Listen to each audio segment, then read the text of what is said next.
إن الحمد لله نحمده ونستعينه ونستغفره ونعوذ بالله من شرور أنفسنا ومن سيئات أعمالنا من يهده الله فلا مضل له ومن يضلل فلا هادي له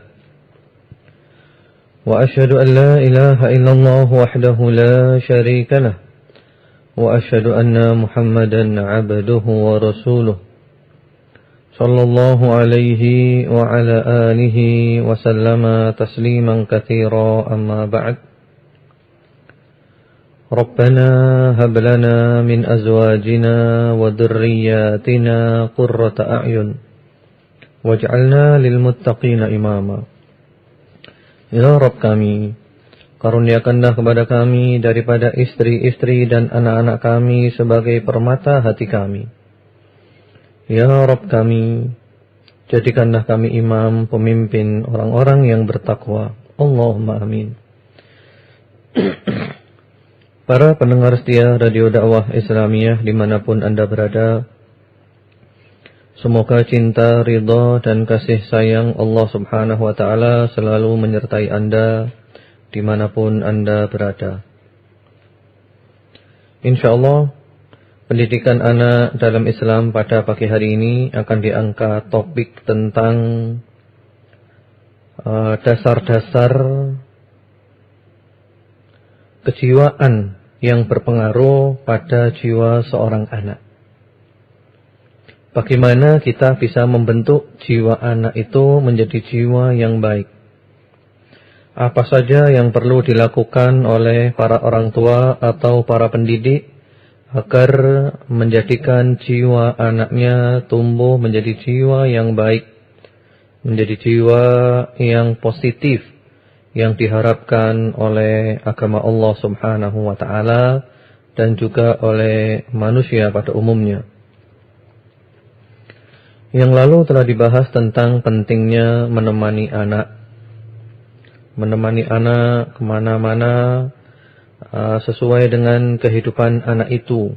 Menemani anak berjalan-jalan atau juga menemani anak naik kendaraan dan yang lainnya. Maka sekarang kita akan membahas tentang pentingnya menanamkan sifat kompetisi atau berlomba yang positif di antara anak-anak dan kemudian memberikan hadiah kepada yang memenangkan perlombaan itu. Para orang tua, para pendidik perlu sekali menanamkan pada diri anak-anaknya sikap kompetitif. Jadi supaya anak itu berlomba-lomba dalam kebaikan, berlomba-lomba dalam hal-hal yang positif. Kemudian yang menang diberi hadiah. Dan ini juga dilakukan oleh Rasulullah sallallahu alaihi wasallam baik dalam bentuk perlombaan yang mengasah otak atau perlombaan yang mengolah badan, yaitu olahraga. Sebagaimana disebutkan di dalam riwayat Bukhari rahimahullahu taala melalui jalan sahabat Abdullah ibnu Umar radhiyallahu taala anhu. Waktu itu sahabat Abdullah ibnu Umar ini ikut kumpul bersama-sama Rasulullah sallallahu alaihi wasallam dan para sahabat besar lainnya, termasuk ayahnya sendiri sahabat Umar. Kemudian ketika itu Rasulullah sallallahu alaihi wasallam menanyakan kepada para hadirin yang ada tentang sebuah pohon yang daunnya tidak jatuh, yang mana pohon itu mirip dengan keadaan seorang muslim. Ketika itu sahabat Ibnu Umar masih kecil, masih ghulam. Beliau ingin jawab karena beliau tahu jawabannya. Nah, di sini kita bisa mengambil faedah bahwa perlu anak kecil pun kadang diajak berlomba. Dengan orang besar tidak masalah. Perlombaan yang mengasah otaknya. Kalau istilah kita sekarang ini ya semacam cerdas tangkas atau cerdas cermat di antara anak-anak. Ini penting mengolah otaknya anak dan juga melatih anak itu untuk bersikap berani yang positif. Jadi mungkin kita para orang tua, para pendidik mengambil satu tema misalnya tentang Rasulullah sallallahu alaihi wasallam. Maka para orang tua atau para pendidik menanyakan kepada anak-anak didiknya tentang Rasulullah sallallahu alaihi wasallam. Jadi para orang tua membuat pertanyaan-pertanyaan. Misalnya ditanyakan kepada anak-anak, ayo sekarang kita ada cerdas tangkas atau cerdas cermat di antara anak-anak. Nanti yang menang siapa dapat hadiah. Entah hadiahnya apa ditentukan yang kira-kira cocok buat anak-anak.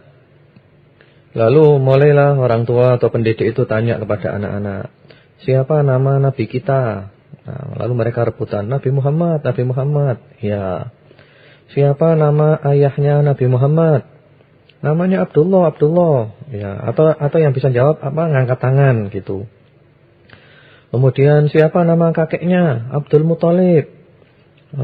Rasulullah sallallahu alaihi wasallam itu dijadikan oleh Allah sebagai nabi dan rasul usia berapa?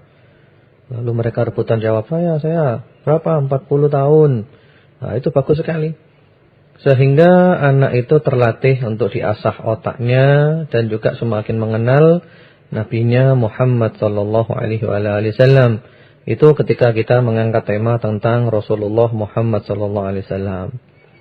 Demikian pula misalnya temanya itu tentang sahabat Abu Bakar, sahabat Umar, sahabat Utsman, sahabat Ali dan yang lainnya. Ya ditanyakan kepada mereka siapa nama-nama al-khulafa ar-rasyidun, khulafa ar-rasyidin, ya, yang bisa angkat tangan. Saya Pak Guru, atau saya Pak, atau saya Bu. Ya, siapa? Abu Bakar, Umar, Utsman, Ali radhiyallahu anhum dan seterusnya. Jadi para bapak, para ibu, para pendidik, para pengasuh memberikan dulu pelajaran-pelajaran kepada anak itu, lalu kemudian diasah otaknya. Kemudian yang menang nanti mendapatkan hadiah. Ini bagus sekali. Ini cara pengajaran yang sangat bagus. Demikian pula juga mengolah badan atau olahraga, lomba olahraga.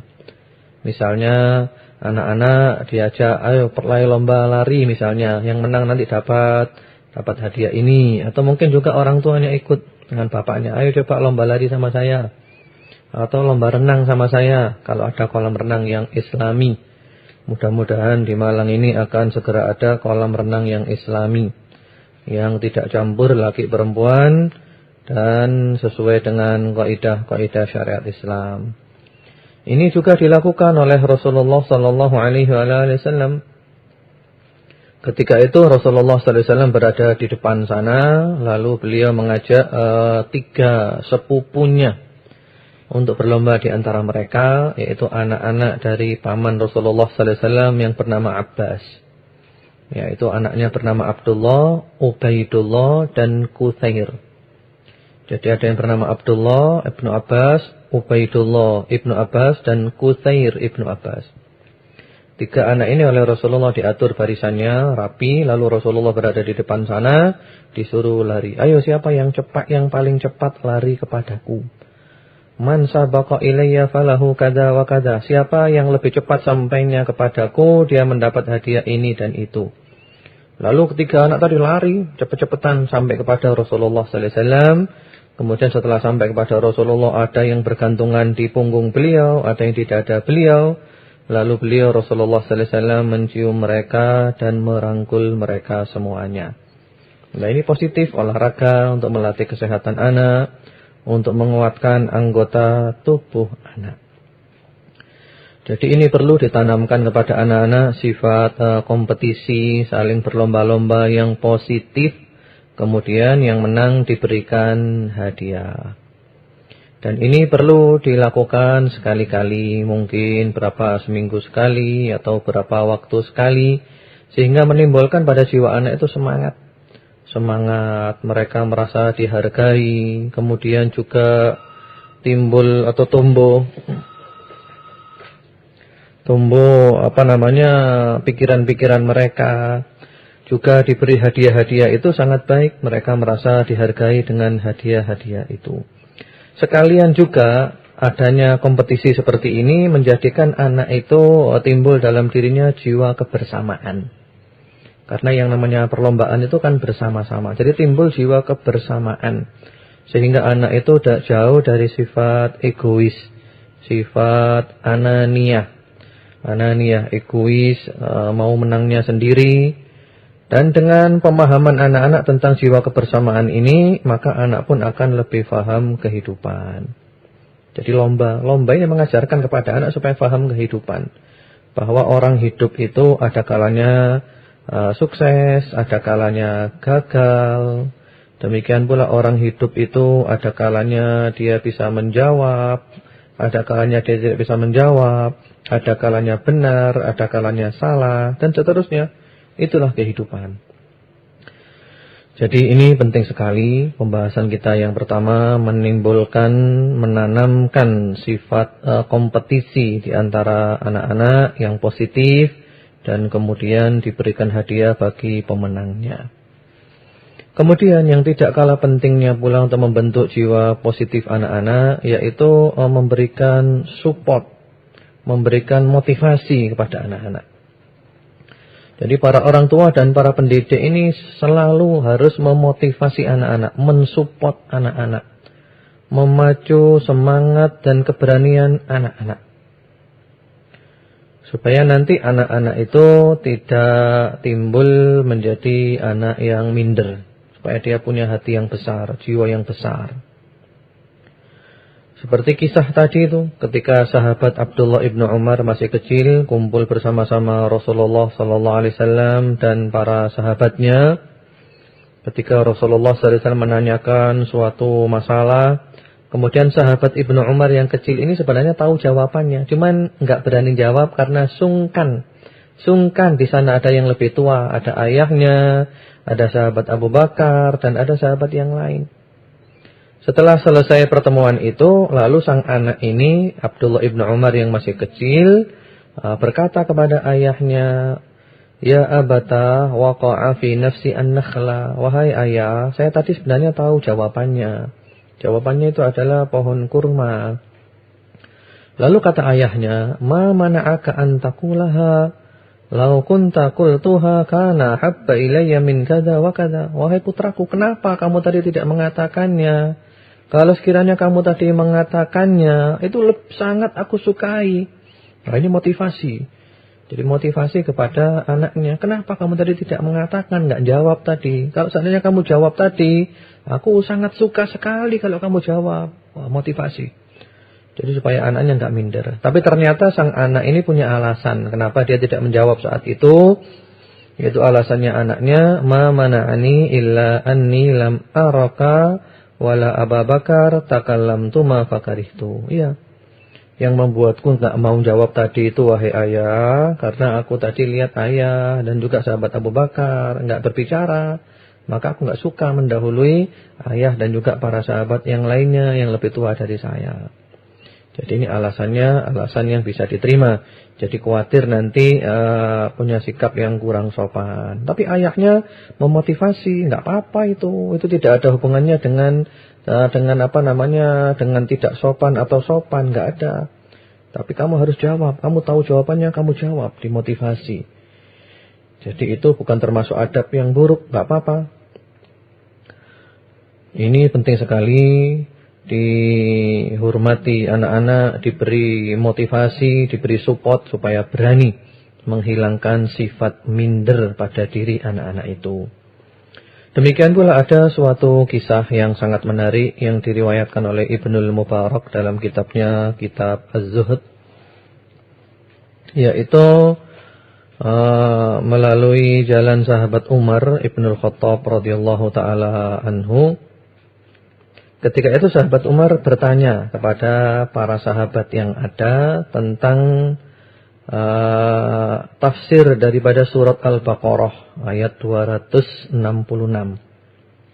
Tafsir surat Al-Baqarah ayat 266. Beliau tanya waktu itu, "Fima tarawna unzilat hadil ayah? Ayawaddu ahadukum an takuna lahu jannatum min nakhilin wa a'nabin ila akhiril ayat." Menurut kalian ayat ini diturunkan tentang masalah apa? Kemudian para sahabat sebagian menjawab, "Allahu a'lam." Allah yang lebih tahu, Allah yang lebih tahu. Sahabat Umar marah ketika dijawab begini. Kata sahabat Umar, "Qulu na'lam aw la na'lam." Kata sahabat Umar, kalau jawab jangan gitu.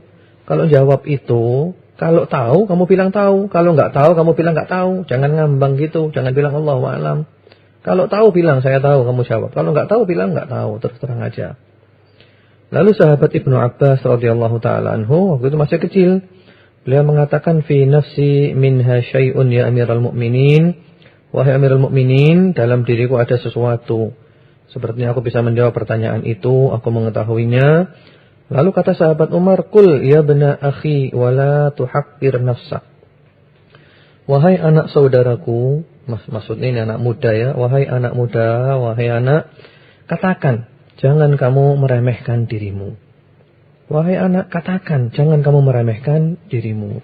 Lalu sahabat Ibnu Abbas pun menjawabnya. Daraba mathalan lil amal, maksudnya itu adalah Allah memberikan perumpamaan tentang amalan. Tentang amalan-amalan kebaikan yang akhirnya menjadi sia-sia karena seseorang melakukan kemaksiatan-kemaksiatan dan tergoda oleh setan. Jadi yang kita ambil di sini bahwasanya sahabat Ibnu Umar mengatakan kepada sahabat Abdullah bin Abbas yang masih kecil, kalau kamu tahu jawabannya, kamu ucapkan. Jangan kamu remehkan dirimu. Jangan menganggap rendah dirimu. Ucapkan, jangan minder. Masya Allah. Jadi ini harus menjadi syiar kita. Menjadi syiar para orang tua, para pendidik. Yaitu mengatakan kepada anak-anaknya, anak-anak didiknya, katakan, jangan takut, jangan remehkan dirimu, jangan minder. Lakukan, jangan takut, jangan minder. Selama hal itu baik, selama hal itu positif, selama hal itu tidak ada penyimpangan secara syar'i, katakan dan lakukan. Nah, ini pengaruhnya pada jiwa anak sangat besar. Sehingga anak tumbuh menjadi anak yang berani mengungkapkan kebenaran, yang benar adalah benar dan yang salah adalah salah. Kemudian juga pujian kepada anak-anak itu perlu juga. Para orang tua, para pendidik itu juga perlu memuji anak. Tentu saja pujian ini pujian yang proporsional. Jadi pujian yang tidak berlebih-lebihan, pujian yang tepat waktu penyampaiannya, pujian yang memang cocok seperti itu.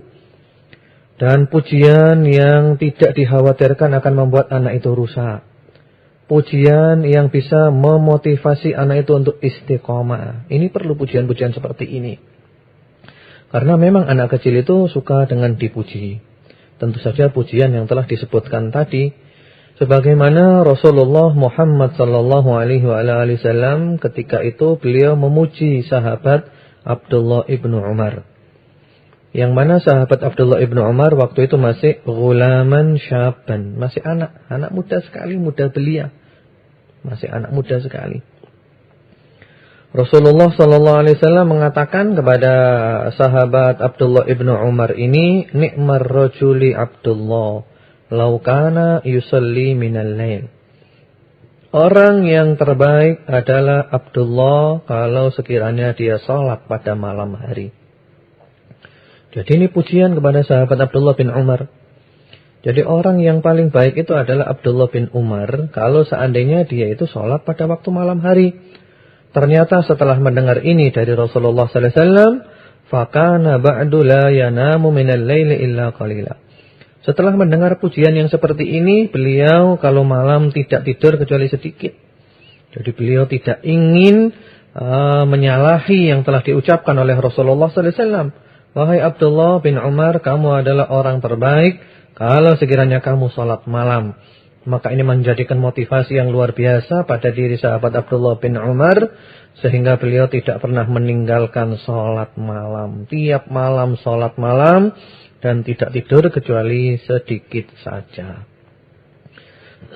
Jadi pujian-pujian seperti ini sangat perlu. Karena memang dunia anak-anak itu dunia yang suka dengan dipuji, dimotivasi, dibesarkan hatinya.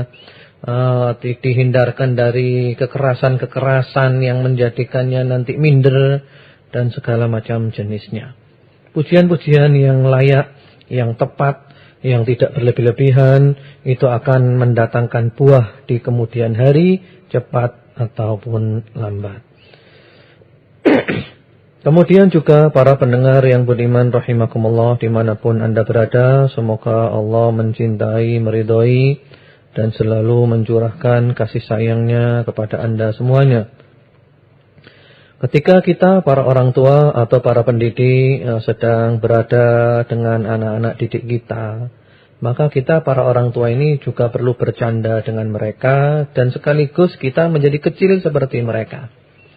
Para orang tua dan para pendidik turun level. Levelnya turun ke levelnya anak-anak sehingga nyambung ketika kumpul dengan mereka. Dan ini juga telah banyak contohnya dicontohkan oleh Rasulullah SAW dan para sahabat. Yang mana para pendidik, para orang tua itu ketika kumpul anak-anak, ya sifatnya bersifat anak-anak supaya nyambung. Mendidik mereka dengan turun level. Dan ini tidak menurunkan derajatnya para orang tua, tidak menurunkan derajatnya para pendidik. Sebagaimana Imam Bukhari rahimahullahu ta'ala meriwayatkan dari Ummu Khalid. Ummu Khalid bintu Khalid bin Sa'id radhiyallahu ta'ala anha. Ketika itu Ummu Khalid ini masih kecil waktu itu, diajak oleh ayahnya untuk menemui Rasulullah sallallahu alaihi wasallam. Dan ketika itu bahu Rasulullah tersingkap. Sehingga terlihat stempel kenabian Rasulullah sallallahu alaihi wasallam di punggung beliau. Karena di punggung Rasulullah itu ada stempel kenabian, ada cap kenabian. Anak ini, Ummu Khalid yang masih kecil ini, perempuan ini mengetahui stempel kenabian yang ada di punggung Rasulullah sallallahu alaihi wasallam, lalu dibuat mainan. Dibuat mainan itu oleh anak kecil ini. Ketika dibuat mainan itu, ayahnya marah. Jangan, nggak boleh mainan itu. Ternyata Rasulullah malah mengatakan, da'ha, biarkan dia, nggak apa-apa dia buat mainan ini. Nah, jadi di sini Rasulullah SAW sangat memahami jiwa anak kecil. Padahal ayahnya itu ya mungkin khawatir nanti anak ini kurang ajar kepada Rasulullah SAW. Tapi Rasulullah malah membiarkan, nggak apa-apa, biar dibuat mainan oleh dia, nggak apa-apa. Karena memang dia anak masih kecil, dia suka dengan bermain-main yang seperti itu.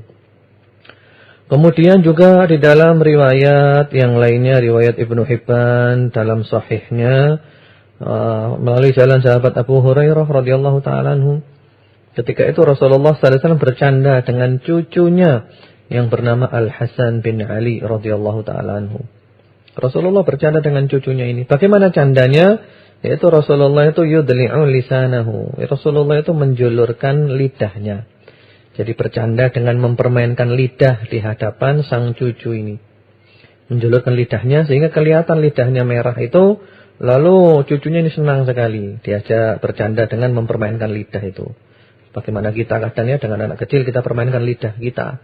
Sehingga anak itu kadang tertawa-tawa, senang, merasa lucu, merasa terhibur. Jadi ini juga canda. Jadi para orang tua, para pendidik turun level ke levelnya anak-anak. Supaya bisa nyambung ketika kumpul dengan mereka, menyenangkan mereka, membahagiakan mereka. Karena ketika kita menyenangkan mereka dan membahagiakan mereka, nanti Allah akan menyenangkan kita dan membahagiakan kita. Juga pada suatu ketika pernah Rasulullah SAW bercanda dengan sahabat Anas bin Malik yang masih kecil. Rasulullah SAW memanggilnya, ya dzal udunain, wahai anak yang punya dua telinga. Maksudnya ini adalah bercanda. Ya semua orang punya dua telinga. Tapi Rasulullah canda dengan mengatakan seperti itu. Ya dzal udunain, wahai anak yang punya dua telinga. Kemudian juga Rasulullah SAW pernah pula bercanda dengan Zainab, putrinya Ummu Salamah. Zainab anak kecil, putrinya Ummu Salamah. Ketika itu Rasulullah mencandainya dengan memanggil namanya panggilan yang lembut. Namanya Zainab, tapi Rasulullah memanggilnya ya Zuwainab, ya Zuwainab, ya Zuwainab. Diulang-ulang oleh Rasulullah SAW. Dan Zuwainab itu artinya tasghir. Jadi panggilan kelembutan. Dipanggil dengan panggilan-panggilan kelembutan untuk anak itu, anak kecil. Kemudian juga Rasulullah SAW pernah suatu ketika sholat. Ini juga sudah pernah diceritakan. Ketika sedang sholat, ketika beliau sujud, tiba-tiba cucu beliau yang bernama Al-Hasan menunggangi di punggung beliau. Dan beliau tetap sujud, nggak bangun. Kemudian Al-Hasan turun, ganti Al-Husain, cucu yang lainnya. Kemudian Rasulullah tetap sujud, nggak berdiri, nggak bangkit. Sampai kedua cucunya puas, kedua cucunya turun, baru beliau bangkit dari sujudnya. Jadi memang itulah dunia anak-anak. Nggak dimarahi, nggak diapakan. Memang itulah anak-anak. Mereka senang seperti itu. Bahkan setelah selesai sholat, Rasulullah bukan marah kepada Al-Hasan wal Husain ini. Rasulullah merangkul keduanya dan memangku keduanya dalam pangkuannya. Sambil beliau mengatakan, Man ahabbani falyuhibba hadain. Barang siapa yang cinta kepadaku, maka hendaklah dia cinta kepada dua cucuku ini. Itu kata Rasulullah sallallahu alaihi wasallam. Kemudian juga para pendengar yang budiman rahimakumullah, semoga cinta, ridha dan kasih sayang Allah Subhanahu wa taala selalu menyertai Anda semuanya. Perlu juga para orang tua, para pendidik menanamkan atau menumbuhkan sifat percaya diri pada anak. Menanamkan dan menumbuhkan sifat percaya diri pada anak. Agar anak itu menjadi anak yang percaya diri, thiqah bin nafs. Bagaimana caranya? Ada beberapa cara yang diajarkan oleh Rasulullah sallallahu alaihi wasallam dan para sahabat mengenai menumbuhkan sifat percaya diri ini. Di antaranya untuk menguatkan kemauan anak, menguatkan kemauan anak. Pernah para sahabat dahulu itu mengajarkan kepada anak-anak untuk menyembunyikan rahasia. Jadi disampaikan kepada anak-anak, kamu saya beritahu ini, tapi jangan disampaikan siapa-siapa. Ya, anak begitu kan senang. Jadi anak merasa dilatih untuk dipercaya, sehingga dia pun menjadi anak yang percaya diri. Kamu saya beritahu ini, tapi jangan cerita siapa-siapa. Untuk kamu saja. Dilatih untuk menjaga rahasia. Sehingga anak itu merasa dipercaya, dan dia pun akhirnya merasa percaya diri. Karena dia dipercaya di kemudian hari. Kemudian juga dilatih puasa pada zaman sahabat dulu. Para sahabat dulu biasa melatih anak-anaknya puasa. Anak-anak yang penting pokoknya tidak berbahaya bagi kesehatan mereka dilatih puasa. Dengan dilatih puasa ini anak merasa senang. Wah, saya kok diperlakukan seperti orang besar. Saya dilatih puasa. Sehingga anak itu merasa senang dan di kemudian hari dia pun akan menjadi anak yang percaya diri. Karena dia merasa diberi kepercayaan untuk menumbuhkan keinginannya, kemauannya. Demikian pula anak-anak dilatih untuk percaya, untuk bisa hidup bermasyarakat. Bagaimana caranya? Seperti Rasulullah dan para sahabat tadi mengajak anak-anak untuk ikut kumpul-kumpul di perkumpulan, walaupun di sana juga ada orang-orang besar. Diajak kumpul di sana anak-anak. Sehingga anak-anak merasa dipercaya. Saya dipercaya untuk ikut kumpul di kumpulannya orang-orang yang lebih besar dari saya. Saya diajak untuk kumpul dengan kumpulannya orang-orang yang lebih tua dari saya. Merasa dipercaya. Sehingga timbul pada diri anak di kemudian hari itu sifat percaya diri ketika berhubungan dengan masyarakat. Jadi diajak kumpul. Sehingga anak-anak itu nanti kalau kumpul masyarakat mereka percaya diri, pede ketika kumpul dengan orang banyak. Nggak minder, nggak takut. Juga dibiasakan berbicara sehingga dia menjadi berani di kemudian hari. Kemudian juga diberi kepercayaan tentang ilmunya, ilmiah. Percaya diri dalam masalah-masalah ilmiah. Bagaimana? Misalnya diajarkan kepada dia Al-Quran. Diajarkan kepada dia hafalan. Hafalan, ayo anak-anak. Hafalan. Dan insya Allah nanti di radio ini ya sudah ada rencana ya. Kalau sore, insya Allah tiap-tiap sore itu ada ngaji anak-anak Al-Quran lewat radio ini. Nanti mungkin dari rumah bisa telepon ke sini ngaji. Nanti suaranya langsung masuk radio. Jadi penyiarnya nanti mengajak anak-anak untuk baca surat ini. Lalu silakan nanti siapa telepon. Saya bisa. Ya, jadi untuk melatih anak-anak percaya, dipercaya. Untuk membaca Quran, untuk hafalan Quran. Atau membaca hadis, untuk hafalan hadis. Sehingga anak-anak itu merasa dipercaya secara ilmiah. Dan di kemudian hari pun dia akan tumbuh sifat percaya diri dalam masalah-masalah ilmiah. Yang bersifat ilmu. Jauh daripada kebodohan. Demikian pula menumbuhkan sifat percaya diri pada anak-anak dalam masalah ekonomi. Masalah perdagangan, masalah perniagaan. Bagaimana caranya? Ya dilatih anak-anak itu misalnya untuk beli. Ini kamu saya beri uang sekian, tolong belikan ini. Ya sudah dia berangkat dia beli. Sehingga dilatih dia itu untuk punya sifat percaya diri ketika berdagang, ketika berjual beli, ketika mengelola harta, ekonomi. Seperti itu. Demikian pula hal ini pernah dilakukan oleh sebagian sahabat yang mewakilkan atau mengajak anak-anaknya untuk latihan jual beli.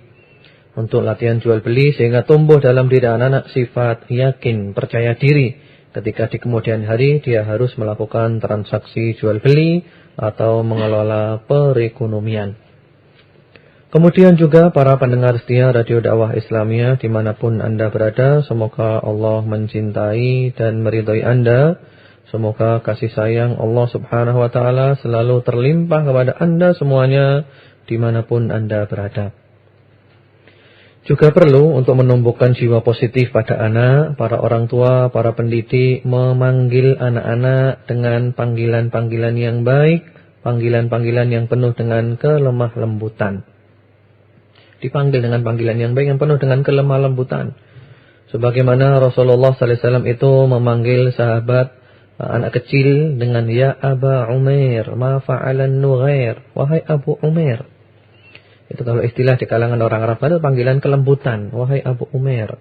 Jadi diberi anak itu gelar-gelar panggilan-panggilan yang baik-baik, yang menyenangkan dirinya, yang membahagiakan dirinya. Atau juga Rasulullah SAW sering manggil anak itu dengan ya gulam, wahai anak muda, wahai anak kecil. Atau ya bunayya, wahai putraku. Walaupun bukan anaknya enggak masalah, wahai putraku. Panggilan yang lembut. Atau ya bana akhi, wahai anak saudaraku, wahai keponakanku. Walaupun bukan keponakannya enggak masalah. Itu biasa panggilan, jadi orang yang besar manggil anak kecil dengan panggilan seperti itu. Adapun kita di Indonesia ini ya terserah kita panggilan apa saja, yang mana intinya panggilan itu adalah panggilan-panggilan yang baik yang menyenangkan hati anak tersebut. Dengan apalah, wahai anakku, wahai putraku, wahai pahlawanku, wahai si pemberani dan yang lainnya. Sehingga anak itu senang dipanggil dengan panggilan-panggilan yang seperti itu. Kemudian juga para pendengar setia Radio Dakwah Islamiyah, saya selesaikan masalah ini tinggal sedikit, kemudian setelah itu kita adakan tanya jawab sebagaimana biasanya. Perlu juga para orang tua itu mengikuti selera anak. Mengikuti selera anak sehingga menjadikan anak itu ridho. Mengikuti selera anak sehingga menjadikan anak itu ridho, menjadikan anak itu puas. Ini penting sekali dan ini juga merupakan menumbuhkan jiwa anak, mempengaruhi jiwa anak menjadi jiwa yang baik di kemudian hari. Para salafus saleh itu sampai-sampai mengatakan tentang anaknya, waktu itu ada seorang tua, orang tua yang dia marah-marah kepada anaknya. Dia marah kepada anaknya. Padahal anaknya masih anak kecil. Kemudian orang tua ini dinasehati oleh temannya yang soleh. Apa kata temannya? Mari kita lihat nasihat yang sangat bagus untuk dipraktekkan para orang tua kepada anak-anaknya. Kata orang soleh itu kepada bapak yang marah-marah kepada anaknya ini, Al-awlad timaru qulubina wa imadu dhuhurina. Anak-anak itu adalah merupakan buah hati kami dan tiang penyangga punggung-punggung kami. Wa nahnu lahum ardun dalilah wa sama'un dalilah. Kami para orang tua, bagi anak-anak itu kami ibaratnya adalah bumi yang siap untuk diinjak.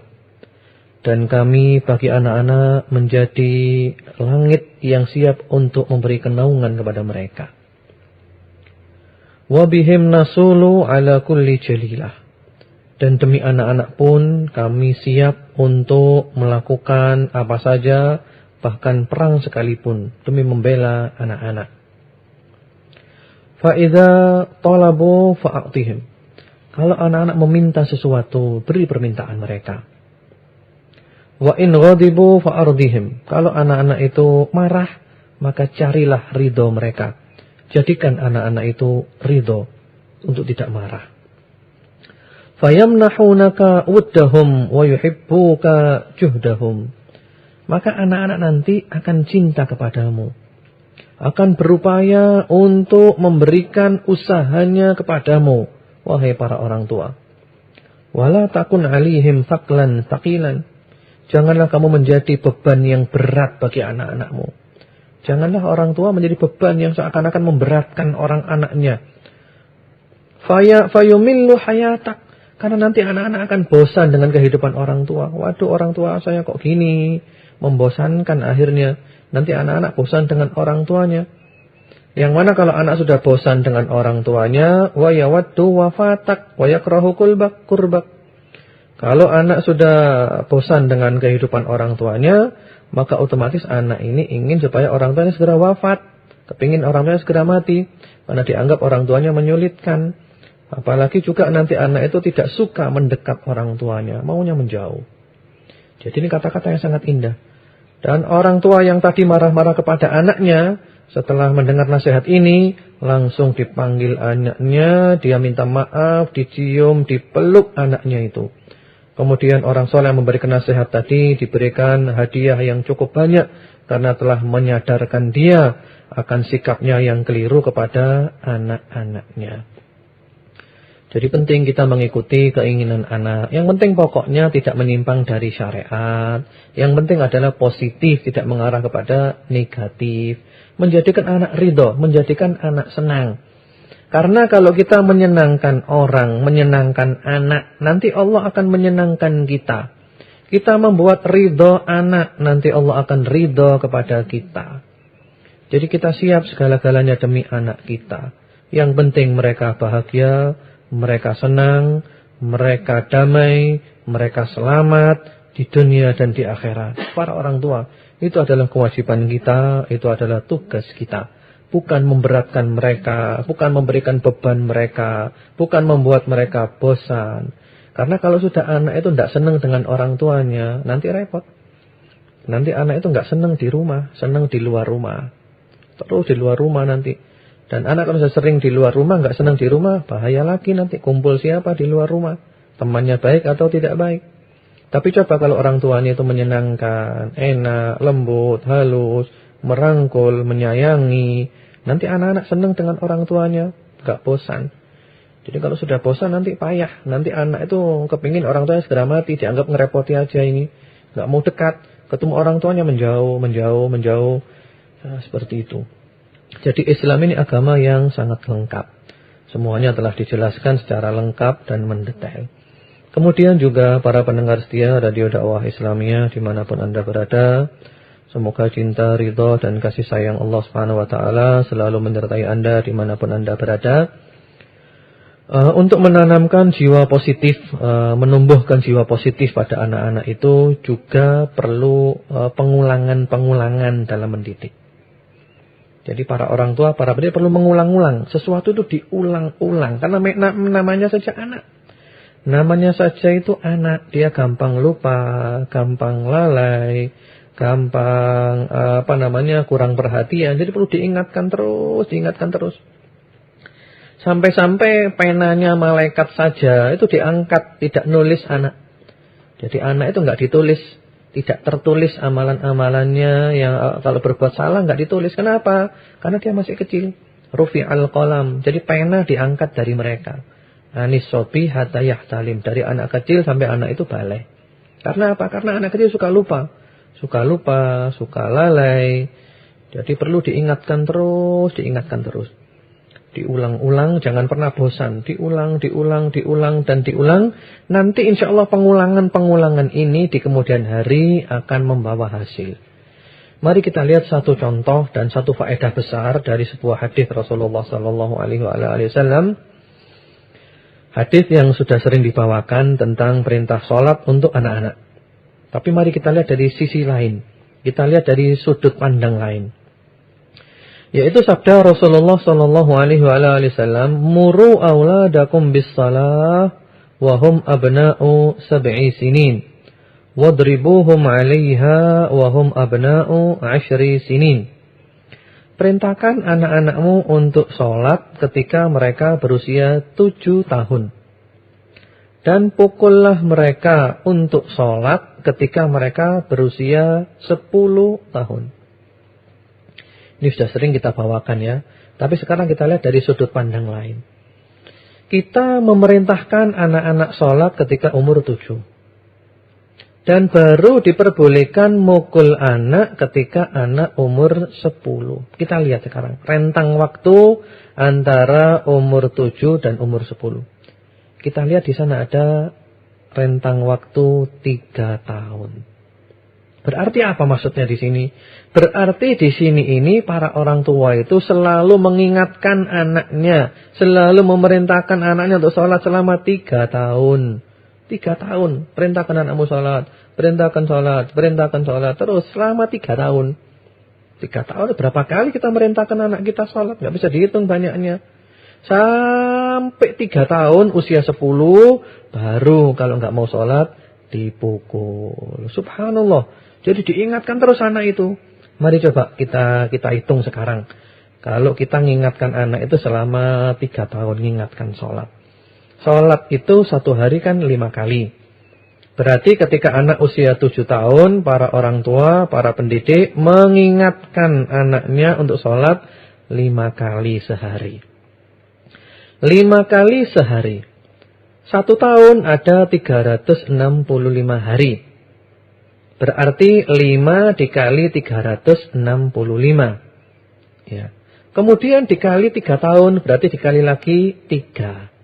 Maka ketemunya nanti 5 dikali 365 dikali 3, ketemunya nanti adalah 5.475 kali. Allahu Akbar. Jadi kita itu mengulang-ulang mengingatkan anak sampai 5.475 kali. Jadi para orang tua mudah-mudahan Allah menjadikan kita orang-orang yang sabar mengingatkan anak terus. Karena tugas kita kan menyelamatkan anak. Allah berfirman di dalam surat Thaha ayat 132, "Wa'mur ahlaka bis-shalati wastabir 'alaiha." Dan perintahkan kepada keluargamu untuk salat dan supaya kamu sabar atasnya. Yakni sabar atas memerintahkan mereka salat, sabar. Jadi 3 tahun berturut-turut sabar, perintah diulang-ulang terus. Jadi namanya anak itu memang selalu diulang-ulang. Ini salah satu contoh saja masalah sholat. Jadi perlu dibiasakan, dilatih, diulang-ulang, dibiasakan, dilatih, diulang-ulang. Hal-hal yang positif sehingga hal itu menjadi kebiasaannya. Sebagaimana ada ucapan yang sangat indah dan ini merupakan bimbingan yang sangat bagus dari para orang tua untuk anak-anaknya. Yang diucapkan oleh seorang sahabat yang agung, sahabat Abdullah ibnu Mas'ud radhiyallahu ta'ala anhu. Kata beliau, "Awwidu auladakum al-khair, fa innal khaira ada." Biasakan anak-anakmu itu untuk melakukan kebaikan, karena sungguhnya kebaikan itu nanti akan menjadi kebiasaannya.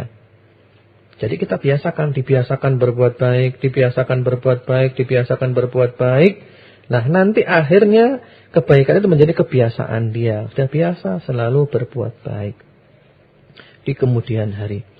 Kemudian juga para pendengar setia Radio Dakwah Islamiyah dimanapun Anda berada. Semoga cinta, ridho dan kasih sayang Allah Subhanahu Wa Taala selalu menyertai Anda dimanapun Anda berada. Tentu saja ketika mendidik anak ini perlu bertahap pelan-pelan.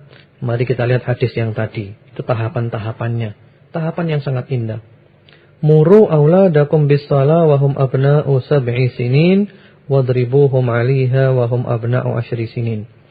Perintahkan anak-anakmu itu untuk sholat ketika usia 7 tahun dan pukul mereka atas sholat ketika usia 10 tahun. Di sini kita lihat ada 3 tahapan untuk pendidikan anak ketika kita berinteraksi dengan anak. Tahapan-tahapannya. Apa tahapannya? Tahapan yang pertama di sini usia 7 tahun ke bawah. Jadi 7 tahun ke bawah anak ini hanya menyaksikan saja. Ini tahapan menyaksikan. Anak itu menyaksikan, mengamati, memperhatikan. Anak itu melihat orang tuanya sholat, melihat orang tuanya bagaimana sikapnya ketika di rumah. Terus direkam oleh anak. Itu usia 7 ke bawah. Kemudian tahapan yang kedua adalah tahapan diperintahkan anak-anak itu, diperintah. Ini ketika usia 7 sampai 10 diperintah. Ayo kamu sholat, ayo kerjakan ini antara usia 7 sampai usia 10. Dan itu usia yang paling baik untuk mendidik anak. Kemudian tahapan yang ketiga yaitu mulai usia 10 tahun baru di sini boleh untuk mukul anak. Pukulan yang mendidik, pukulan yang penuh cinta dan kasih sayang, dan pukulan yang tidak melukai, menimbulkan bekas luka dan semisalnya. Tahapan-tahapan. Jadi memang ini ya pendidikan dalam Islam yang luar biasa. Anak ketika umur 7, 8 itu ketika dibiasakan sholat, itu insya Allah nanti di kemudian hari sholat menjadi kebiasaannya. Ketika anak itu kita perintahkan sholat mungkin pertama kali, dia menyangka bahwa sholat itu seumur cuma sekali. Pahamnya dia gitu. Kemudian lama-lama dia akan menyangka, oh ternyata sholat itu bukan seumur sekali, tapi sehari sekali. Kemudian berikutnya lagi, tahapan berikutnya dia akan menyangka, oh ternyata sholat bukan sehari sekali, tapi sehari 2 kali, pagi dan sore. Sampai akhirnya umur 10 dia sudah paham bahwa sholat itu adalah 5 kali sehari. Subuh, dhuhur, asar, maghrib, dan isya.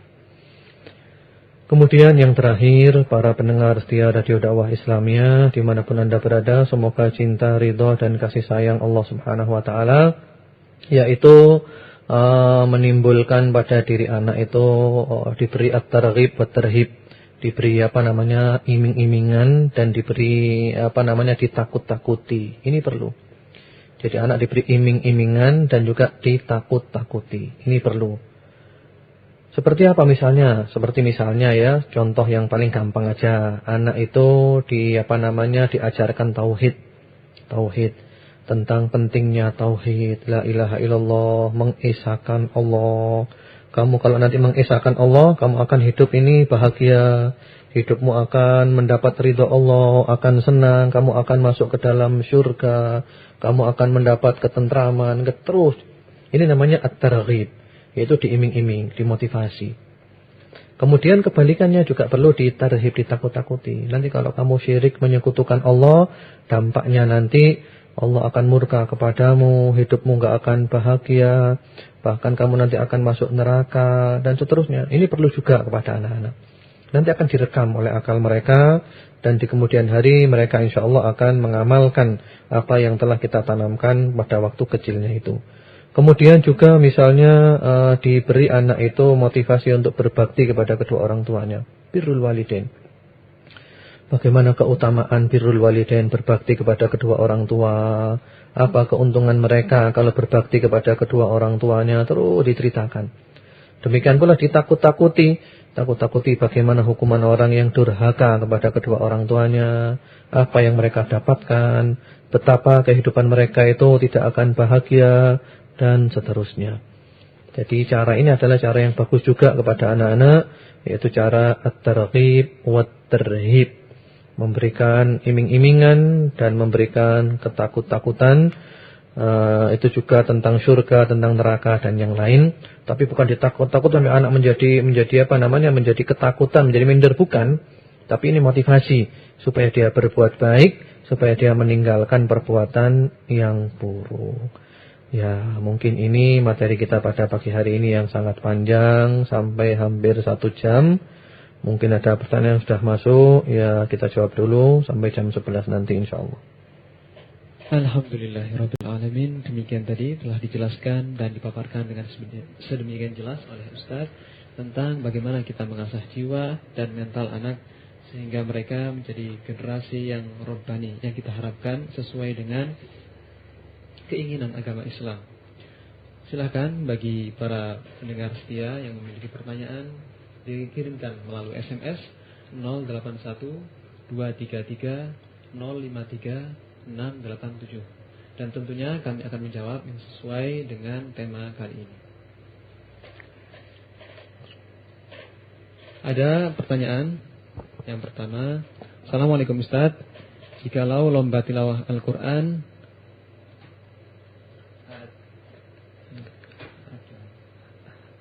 ada yang boleh dan ada yang enggak boleh, apakah pernah dilakukan pada masa Rasulullah sallallahu alaihi wasallam? Ya, waalaikumsalam warahmatullahi wabarakatuh. Jadi mengenai lomba ya, musabaqah tilawatil Quran, boleh apa tidak? Nah itu boleh sekali. Itu di mana-mana seluruh dunia juga ada, di negara Arab ada, di mana-mana ada. Yang mana tujuan daripada musabaqah tilawatil Quran ini untuk memotivasi seseorang supaya dia semangat dalam baca Quran, dalam memperindah bacaan Quran, dalam menghafal Quran, dalam mendalami makna Al-Quran boleh. Jadi boleh ya, yang penting tujuannya itu bukan duniawi. Tujuannya ini positif, tujuannya adalah baik. Apalagi di kalangan anak-anak. Jadi di mana-mana itu ada. Dan para ulama semuanya tidak ada yang melarang masalah ini.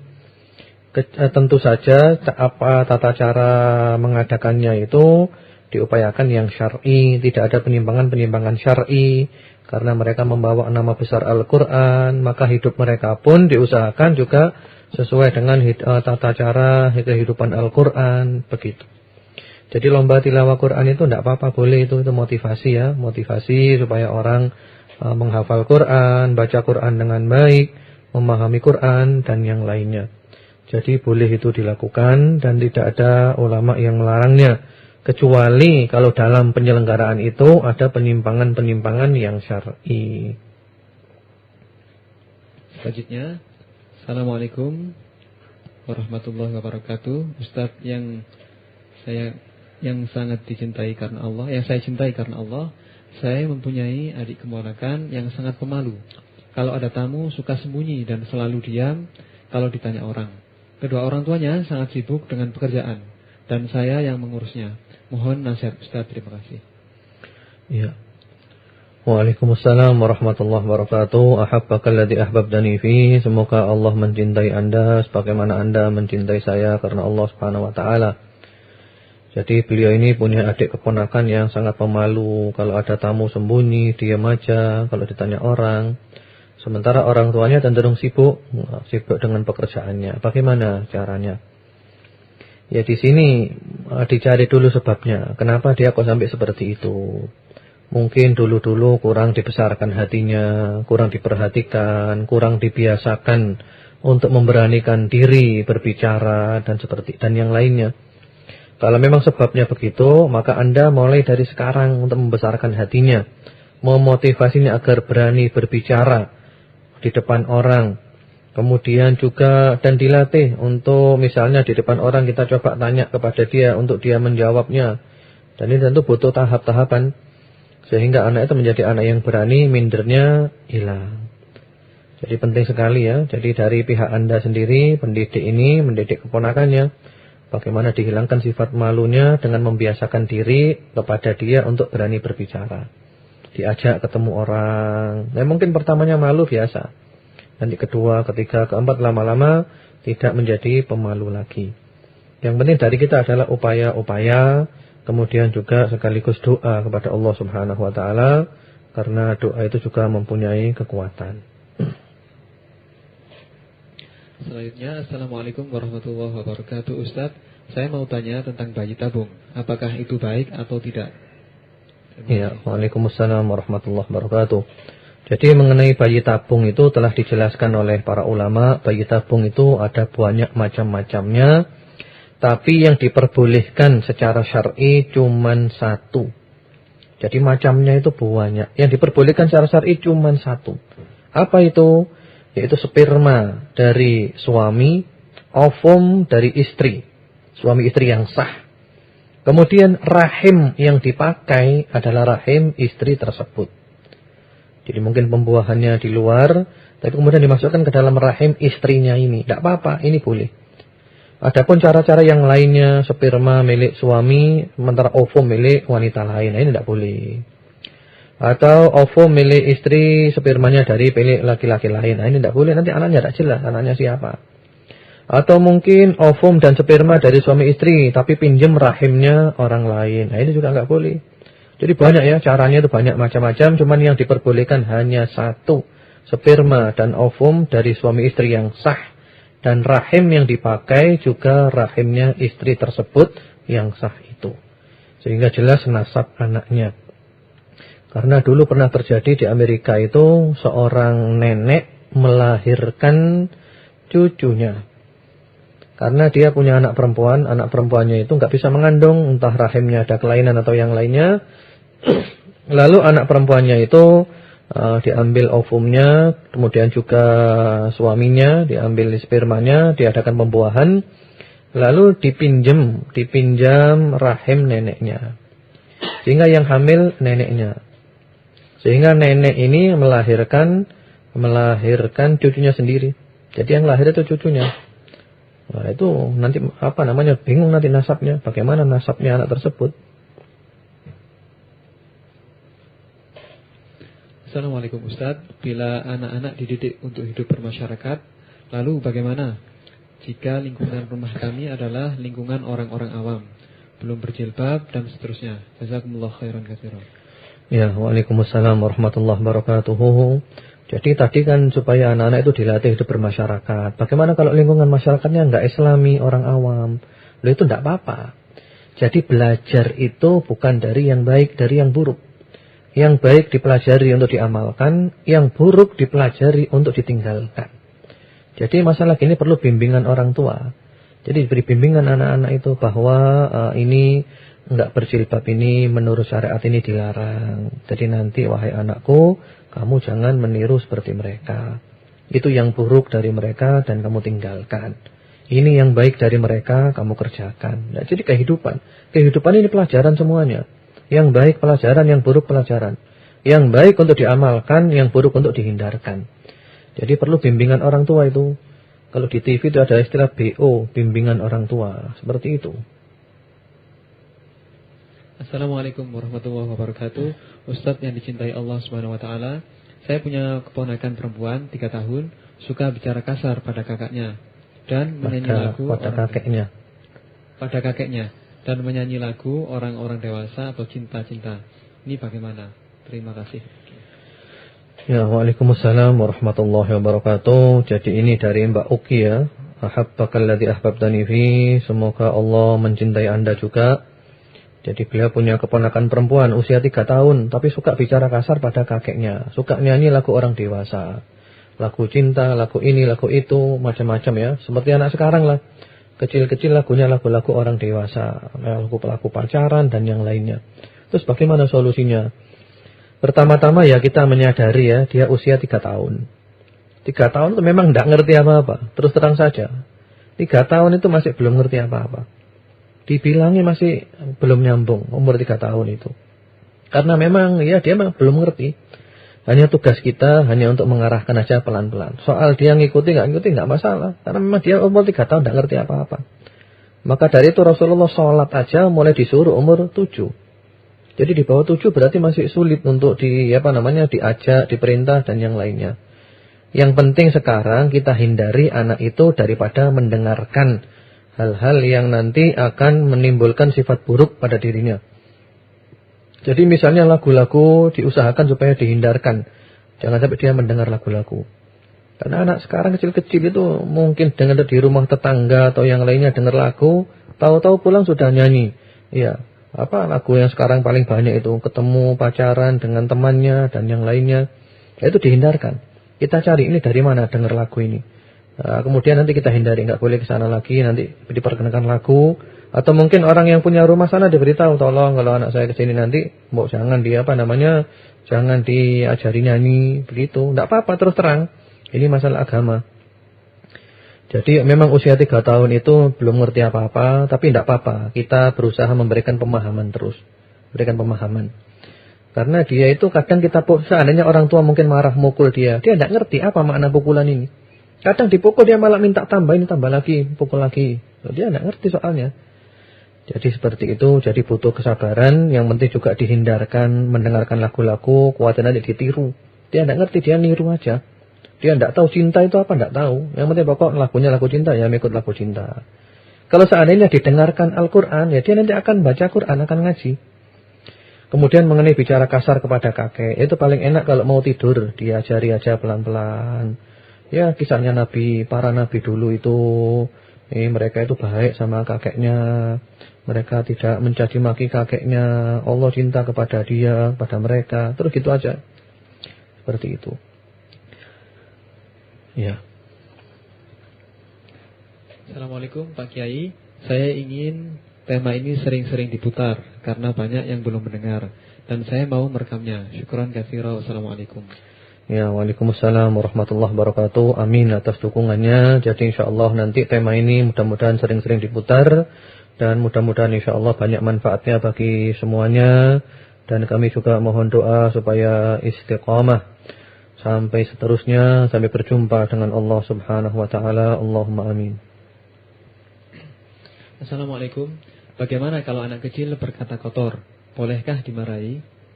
Di kampung anak ada anak muda selalu ngajari anak kecil perkataan kotor setiap ketemu sampai hafal. Bagaimana cara menanganinya padahal ia sudah dibilangi masih tetap ngajari? Ya, waalaikumsalam warahmatullahi wabarakatuh. Jadi kalau ada anak-anak kecil suka berbicara kotor, ya diajari aja bahwa itu nggak boleh diucapkan, itu nggak benar, itu nggak baik.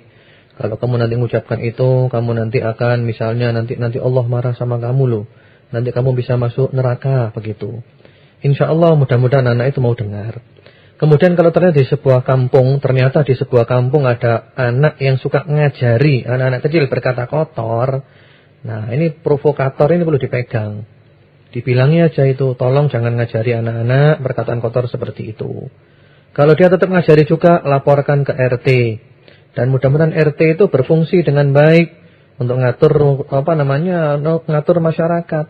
Kalau RT nggak sanggup melaporkan ke RW, ya ini perlu RT dan RW itu ada kegunaannya. Bukan hanya ditulis di rumahnya aja RT RW, ada kegunaannya. Ngatur masyarakat. Orang yang nggak baik itu dinasehati. Kalau tidak juga maka perlu diberi sanksi sosial. Apa sanksi sosial? Anak ini mungkin diboikot oleh orang sak kampung. Biar kapok. Diboikot sak kampung, tidak nyapa dia. Jangan disapa dia, jangan bermuamalah dengan dia karena dia ngerusak anak-anak kampung. Nah itu perlu seperti itu. Jadi provokatornya ini, sumbernya ini perlu ditangkap dan diberi masukan-masukan supaya dia tidak mengulangi perbuatannya itu. Adapun anak-anak kecil umur berapa dulu, kalau seperti umur 3, umur itu kalau dimarahi pun ya percuma mereka. Ya diberitahu saja dengan sabar. Sambil diberi ganti, kata-kata yang kotor diberi ganti, masukan-masukan yang baik. Sehingga yang kotor nanti teralihkan menjadi yang baik. Assalamualaikum Ustaz. Apa dampak anak yang trauma terhadap orang tua yang sering bertengkar? Bagaimana mengingatkan orang tua yang malas beribadah?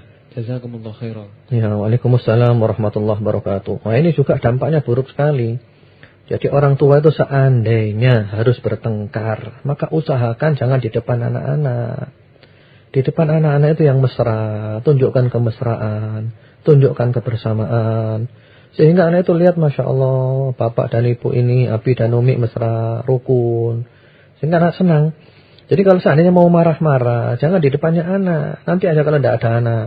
Walaupun itu juga tidak menyelesaikan masalah. Sikap-sikap kasar, sikap bertengkar seperti itu.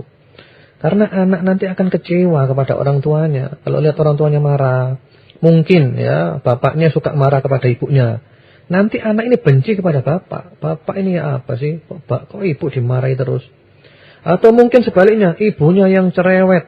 Nanti anaknya benci kepada ibunya. Ibu ini cerewet, bapak sudah usaha, ini ibu yang cerewet. Karena saya pernah lihat sendiri seperti itu. Seorang anak itu benci kepada ibunya. Ibu saya ini memang, ya Allah. Karena mereka sering bertengkar di depannya anak-anak. Jadi dampak kejiwaannya buruk sekali, kasihan anak-anak. Sumpek itu, lihat ibunya dan bapaknya tukaran terus, bertengkar terus seperti itu. Kemudian bagaimana cara mengingatkan orang tua yang malas ibadah? Diingatkan aja, mungkin cara yang terbaik itu bil hikmah wal mau'izatil hasanah. Dengan cara yang baik, dengan memberi iming-imingan kebaikan-kebaikan atau juga ancaman-ancaman. Yang penting pokok cara menyampaikannya itu yang enak.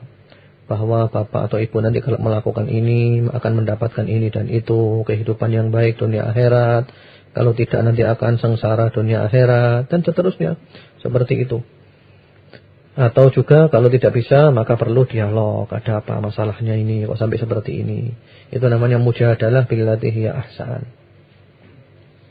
Assalamualaikum Ustaz. Bagaimana membekali seorang ibu sehingga dapat menjadi contoh yang baik untuk anak-anaknya? Jazakumullah khairan. Ya, waalaikumsalam warahmatullahi wabarakatuh. Jadi cara membekali ya seorang ibu, ya berarti ibu ini harus mengikut pengajian, mengikuti majelis taklim. Dan kalau ikut majelis taklim itu dicatat. Kalau guru ngomong, ustadznya ngomong dicatat. Sehingga nanti ilmu yang didapatkan di majelis taklim itu bisa ditransfer kepada keluarganya. Untuk suaminya, untuk anaknya. Penting sekali. Bagaimana mungkin seorang ibu bisa cerita Nabi Muhammad kepada anak-anaknya kalau ibu ini tidak tahu sirahnya Nabi Muhammad? Bagaimana supaya tahu? Ya mengikuti pengajian sirah Nabi Muhammad. Dicatat. Dicatat, kalau nggak dicatat nanti ilmunya hilang. Jadi pengajian kalau nggak dicatat ilmunya hilang. Karena ilmu itu sama dengan berburu. Kalau kita dapat binatang buruan kita ikat. Kalau kita nggak kita ikat, lepas lagi dia nanti. Kemudian misalnya ibu ini kepingin menceritakan kepadanya tentang sahabat. Ya hadiri majelis taklim yang bercerita tentang sahabat. Dicatat. Nah, di rumah ceritakan kepada anak-anak. Misalnya ibu ini kepingin menanamkan kepada anaknya tauhid. Maka hadiri majelis taklim tentang tauhid. Sehingga ilmu bisa ditransfer kepada anak-anak. Karena orang yang tidak memiliki, dia tidak bisa memberi. Faqidu syai' la yu'ti. Yang tidak memiliki sesuatu, dia tidak akan bisa memberikan sesuatu. Jadi harus orang tua harus belajar. Ku anfusakum wa ahlikum nara. At-Tahrim ayat 6. Ya ayyuhalladzina amanu ku anfusakum wa ahlikum nara. Hai orang-orang yang beriman, selamatkan dirimu dan keluargamu dari api neraka. Jadi para orang tua wajib belajar, juga menyuruh anaknya untuk belajar. Para orang tua mengerjakan kebaikan, menyuruh anaknya mengerjakan kebaikan. Para orang tua meninggalkan keburukan, menyuruh anaknya meninggalkan keburukan. Jadi ibda' binafsik, dimulai dari diri sendiri. Assalamualaikum Ustaz yang dimuliakan Allah. Bagaimana menasihati anak usia 5 tahun biar tidak meli atau jawab aja waktu dinasihati padahal orang tuanya tidak begitu. Syukran. Ya, waalaikumsalam warahmatullahi wabarakatuh. Amin atas doanya, semoga dikabulkan oleh Allah Subhanahu wa taala. Jadi memang itu ya, anak-anak seperti itu usia 5 tahun. Ya pokoknya usia-usia seperti ini butuh kesabaran yang lebih. Kesabaran yang lebih. Kemudian kalau seandainya orang tuanya itu sebenarnya enggak meweli ya. Tapi anaknya kok meweli, ya mungkin dari lingkungan yang lainnya, mungkin dari lingkungan ibunya atau lingkungan bapaknya, atau mungkin dari lingkungan teman-temannya. Jadi perlu dipilihkan lingkungan yang baik, sehingga anak tidak terpengaruh keburukan-keburukan yang ada di lingkungan itu. Yang jelas memang usia-usia seperti ini butuh sabar yang lebih, Kalau kita menyadari sholat aja baru diperintahkan umur 7, berarti di bawah usia 7 itu memang ya usia lebih banyak mereka itu mengawasi, memandang, memperhatikan seperti itu. Assalamualaikum Pak Ustadz yang dirahmati Allah. Apa tindakan saya bila anak sudah sekolah di MTS negeri, ternyata ada sifat-sifat temannya yang banyak mengganggu pikirannya. Misalnya temannya minta uang, sering sekali memanggil namanya ortu bila manggil bukan namanya sendiri, dan lain-lain. Sampai anaknya punya pikiran pindah sekolah yang ada pondoknya. Padahal sebelum masuk di MTS sudah tak kasih masukan di pondok saja. Anaknya masih kelas 1 MTS. Terima kasih. Wassalamualaikum warahmatullahi wabarakatuh. Ya, waalaikumsalam warahmatullahi wabarakatuh. Amin atas doanya, semoga dikabulkan oleh Allah Subhanahu wa taala. Jadi ini anaknya sekolah di MTS ya, Madrasah Sanawiyah kelas 1. Tapi ternyata teman-temannya itu suka memberi memberi pengaruh buruk, mengganggu pikirannya, minta-minta uang, sampai anaknya ini enggak kerasan.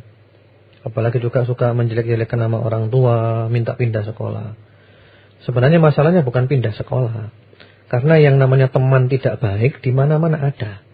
Di sanawiyah ada, di pondok pesantren di mana-mana. Teman tidak baik itu di mana-mana ada. Jadi yang lebih penting lagi sekarang itu anaknya sendiri. Anaknya sendiri diberi pemahaman yang baik bahwa temanmu yang seperti itu jangan terlalu dipikiri. Jangan kumpul dia. Kalau dia seandainya mendekati kamu untuk memberi masukan-masukan buruk, kamu hindari saja dia itu. Karena seandainya anak ini kita pindah ke pondok pesantren, apakah kita menjamin di sana temannya baik semua? Karena teman tidak baik itu ada, di mana-mana teman tidak baik itu ada. Teman yang suka minta-minta uang di mana-mana ada. Teman yang suka ganggu pikiran di mana-mana ada. Jadi anaknya diberi masukan, diberi motivasi, jangan kecil hati. Atau kalau perlu nanti ibu atau bapak ini titip kepada gurunya, tolong Pak Guru, tolong Bu Guru, anak saya ini punya masalah begini-begini, tolong diperhatikan. Nah, nanti perhatian dari para guru, para ibu dan bapak guru insya Allah berpengaruh pada anak itu. Jadi begitu. Jadi masalahnya bukan pindah sekolahnya. Masalahnya adalah memberikan pemahaman kepada anak itu yang baik tentang teman-temannya. Dan mungkin juga perlu minta bantuan kepada pak guru dan bu guru agar anak ini diberi perhatian yang lebih insya Allah. Ya, saya kira mungkin cukup itu dulu yang bisa saya jawab pada pagi hari ini. Mudah-mudahan bermanfaat. Dan marilah kita tutup dengan berdoa kepada Allah Subhanahu wa ta'ala.